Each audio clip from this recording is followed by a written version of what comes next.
బువ్వకు భరోసా UPA banner మీద తయారైపోయిన కొత్త బొమ్మ. కలెక్షన్లు మంచుకుంటే సోనియమ్మ బిడ్డడి భవిష్యత్తు కూడా బాగుంటది. బడుగు మనిషికి బియ్యం పంచి పెడదామనేది సదుద్దేశమే కావచ్చు, కానీ దీనికి ఓట్ల వసూళ్లే ప్రాతిపదిక అన్నది అక్కడ కనిపిస్తున్న స్పష్టమైన సంకేతం. సోమరిపోతుల్ని తయారీకరించే సాదాసీదా సంక్షేమ పథకాల వరుసలోకే చేరిపోయిన ఈ ఆహార భద్రతకు లబ్ధిదారులు ఎంతమందో తెలుసు. దీనికి గండి కొట్టి పండగ చేసుకునే మధ్యస్థులు మరియు నకిలీ పేదోళ్ల లెక్కలు మాత్రం ఎవ్వరి దగ్గర లేవు.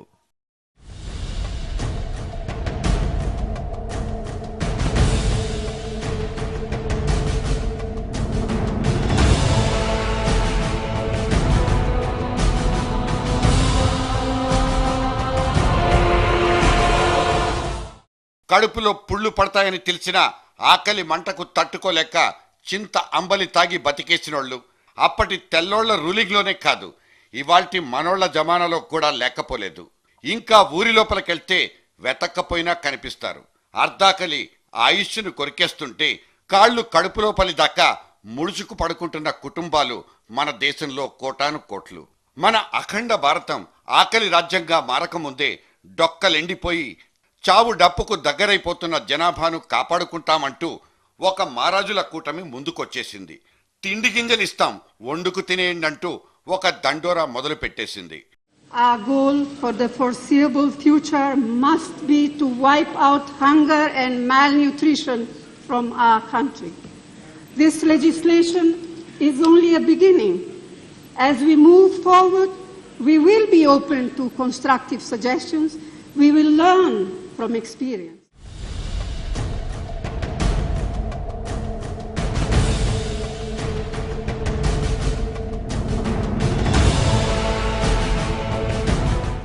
₹25 తగలేసి ఐస్ క్రీం కొనుక్కు తింటాం. ఒక్క బాటిల్ మంచినీళ్లకు ₹15 ధారపోస్తాం. కానీ బియ్యం రేటు కిలోకి ₹1 పెరిగితే మాత్రం గోల పెట్టేస్తాం. రోడ్డు మీదకొచ్చి ధర్నాలు చేసుకుంటాం. ఇవి ఆర్థిక మంత్రి చిదంబరానికి చిర్రెత్తుకొచ్చినప్పుడు అన్న మాటలు. గుడ్డిగా గొర్రెల్లా బతికేస్తున్నారంటూ ఆయన చేసిన ఈ కామెంట్ మన మధ్యతరగతికి చురకనంటించిందా లేదో తెలీదు. కానీ మనం బుద్ధిగా బతకడం నేర్చుకుంటే మాత్రం ఈ ప్రభుత్వాల మీద గాని అవి ప్రవేశపెట్టుకుంటున్న విచ్చలవిడి పథకాల మీద గాని ఆధారపడే దిక్కుమాలిన స్థితి నుంచి గౌరవంగా తప్పుకోవచ్చు.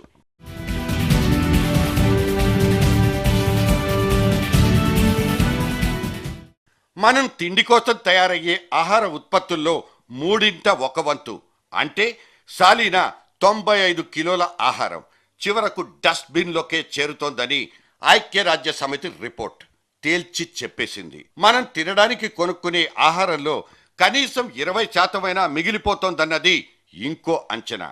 గార్బేజ్ డంప్ యార్డ్స్లో కనిపిస్తున్న లక్షల టన్నుల చెత్తా చెదారవే ఈ క్యాలిక్యులేషన్లకు ఆధారభూతం. పొదుపనే పరమ పదానికి మన జీవనశైలికి అస్సలు గిట్టదనడానికి ఇదో ఖచ్చితమైన రుజువు కూడా. మనం తినే తిండిలో ఒక్కో పూట కనీసం 1 ముద్దను తగ్గించుకుంటే అలా మిగిలిపోయే ఆహారంతో దేశంలో సగం ఆకలి చావుల్ని భేషుగ్గా నిర్మూలించుకోవచ్చన్నది ఇంకో లోతైన దామాషా.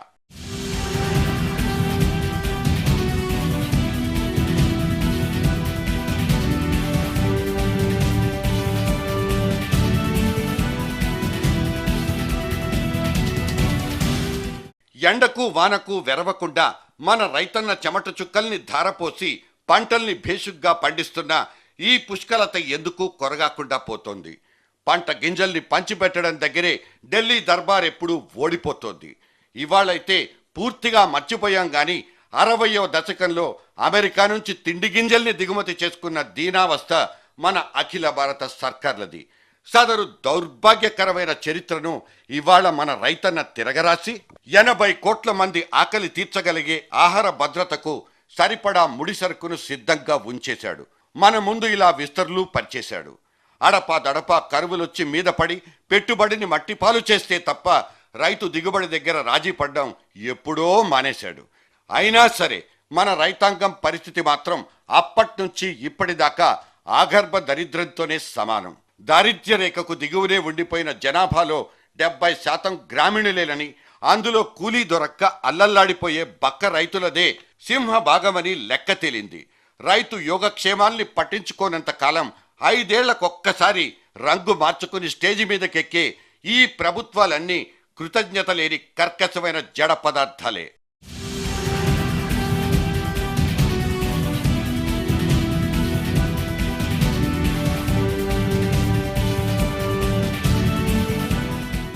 ఆకలి అన్న పదాన్నే తుడిచిపెట్టేయాలి. దేశంలో అందరికీ అన్నం దొరకాలి అంటూ పేద బిక్కి కడుపులు నింపడమన్న మహత్తరమైన ఉద్దేశంతో 1960s మొదలైంది మన ప్రజా పంపిణీ వ్యవస్థ. ఆ తర్వాత 40 సంవత్సరాలకు పుట్టుకొచ్చిన పనికి ఆహారం, ఉపాధి హామీ పథకం, ఇవాళ జనంలోకి పొడుచుకొచ్చేసిన ఆహార భద్రత, ఇన్నేసి ప్రయత్నాలు, ఇన్నిన్ని పథకాలు అయినా సరే ఆకలి చావులకు మన దేశంలో అంతు చిక్కలేదు. 12 లక్షలకు పైగా సర్కారీ బడుల్లో 10.5 కోట్ల మంది చిన్నారులకు ఉచిత మధ్యాహ్న భోజనం వండి పెడుతున్నా ఇవాల్టి రోజున బడి మానేసిన పిల్లల శాతం తగ్గిందడానికి ఒక్క దాఖలా అయినా లేదు. పోషకాహార లోపంతో మరణించిన చిన్నారుల లెక్కైతే అంతకంతకు పెరుగుతూనే ఉంది. జనాభా కంటే వేగంగా వృద్ధి చెందుతున్న పేదల సంఖ్యకు కళ్లెం వేయడం మానేసి ఉన్న పేదల్ని లెక్కబెట్టుకుని వాళ్ళందరికీ గోరుముద్దలు తినిపించాల్సిన ఈ అగత్యం ఎందుకొచ్చినట్లో. కటిక పేదలకు కేర్ ఆఫ్ అడ్రస్ మన గ్రామీణ భారతం.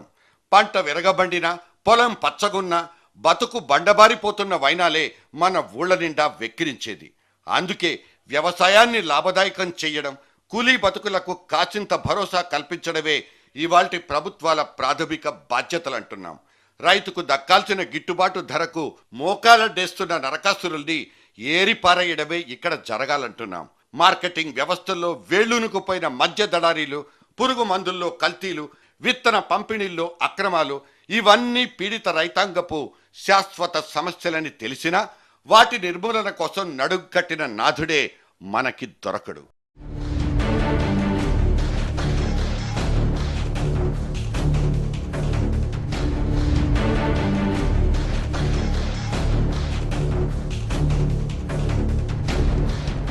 నిజానికి సంక్షేమ పథకం అనే మాటకు మన పొలిటికల్ డిక్షనరీలో అర్థమే మారిపోయింది. ఇవాళ వెల్ఫేర్ స్కీమ్స్ అంటేనే జనాన్ని చెయ్యి చాచి అడుక్కునే బిచ్చగాళ్లుగా మార్చేవి, స్వయం శక్తిని సమకూర్చుకోలేని వాళ్ల నిస్సహాయతను, నిట్టూర్పుల్ని సొమ్ము చేసుకునేవి. ఇవాళ చెల్లుబాటైపోతున్న ఆల్ ఫ్రీ సంస్కృతి ఒరిజినల్గా ఎవరి ప్రయోజనాల కోసం. దీని అసలు సిసలు పర్యవసానం ఎంత ప్రమాదకరం. బడ్జెట్ పద్దుల్లో కాసిన్ని నిధుల్ని విదిలిస్తే గ్రామీణ రోడ్లన్నీ బాగుపడిపోతాయి. రైతుకు రవాణా ఖర్చుల్లో కాస్తలో కాస్తైనా తగ్గి ఊరట దొరుకుతుంది. మోటారు బావులకు కోతల్లేని కరెంటునిస్తే నీటి కటకట నుంచి దూరమై వర్షాభావం నుంచి గట్టెక్కిపోతాడు. ఇటువంటి కనీస మరియు అత్యవసర చర్యలు మానేయడం మూలంగానే ఇవాళ మన రైతు సీజనల్ బిచ్చగాడిగా మారిపోయాడు. సబ్సిడీల కోసం చేతులు చాపుకుంటున్నాడు. ఢిల్లీ వైపు తిరిగి దడ్డం పెట్టుకుంటున్నాడు.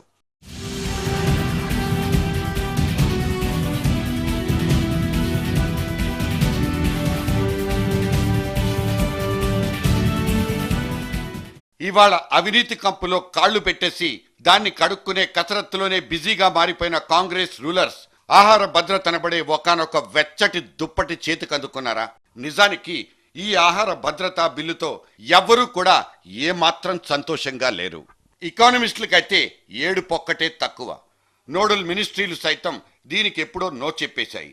దళారీల చేతుల్లో బందీగా మారిపోయిన ప్రజా పంపిణీ వ్యవస్థని తిరిగి గాడిలో పెట్టకుండా ఇంతటి భారీ సైజ్ ప్రాజెక్టుని నిర్వహించడం కష్టతరం అంటూ తెగ్గొట్టి మరీ చెప్పేశారు. మన వాళ్ల పాలనా సామర్థ్యం ఎంతన్నది మనకి తెలియంది కాదు. ఫుడ్ సెక్యూరిటీని అమలుపరచడానికంటే ముందు వీళ్లు చక్కదిద్దుకోవాల్సిన సవాళ్లు ఒకటా రెండా? సంక్షేమ పథకాల పైసల్లో చివరాఖరకు లబ్ధిదారుడి చేతికి దొరికేది 6వ వంతు మాత్రమేనంటూ వీళ్ల గత గాంధేయుడైన రాజీవుడే సెలవిచ్చిన కబురొకటి ఉండనే ఉంది. సో సర్కారీ నిధుల్ని ఇలా గండి కొట్టి బలిసిపోయే దళారీ పందికొక్కుల్ని నిర్మూలించుకోలేమా? ఆహార ధాన్యాల నిల్వ సామర్థ్యాన్ని పెంపొందించుకోవడం అనేది ఇంకో సవాల్. ఉత్పత్తిదారుని కూడా జాగ్రత్తగా కాపాడుకోవాలి. ఇవన్నీ కాకుండా నిజమైన లబ్ధిదారుల జాబితా అనేది మళ్లీ కొత్తగా జరగాల్సిన తప్పనిసరి ప్రక్రియ.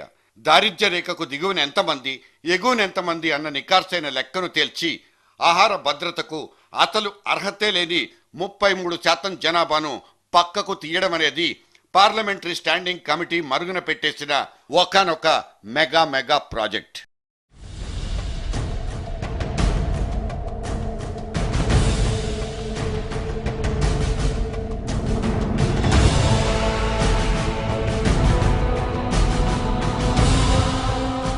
ఆహార భద్రత అనబడే ఇవాల్టి ఈ అన్నదాన పథకం కోసం ఏటా తగలయ్యబోయే రమారామి రొక్కం 1,25,000 కోట్లు.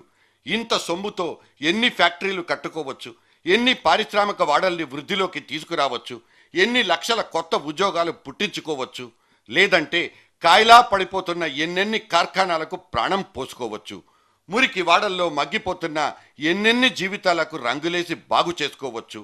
ఈ రకమైన లెక్కల్ని మన విత్త మంత్రిత్వ శాఖ ఎప్పుడైనా లెక్కలేసిందో లేదో తెలీదు. ఉన్న రూకలన్నీ అనుత్పాదక పథకాలకే తగలబెట్టే ప్రోగ్రాంకి ఈ ఆహార భద్రత క్లైమాక్స్ కార్డ్ అయితే కాదు. ఏది ఏమైనా ఐక్య ప్రగతిశీల కూటమి అనబడే యూపీఏ మూడోసారి విజయడంకా మోగించడానికి సరిపడా పోషక విలువలైతే మాత్రం ఇక్కడ భద్రం. భోజనం తయార్.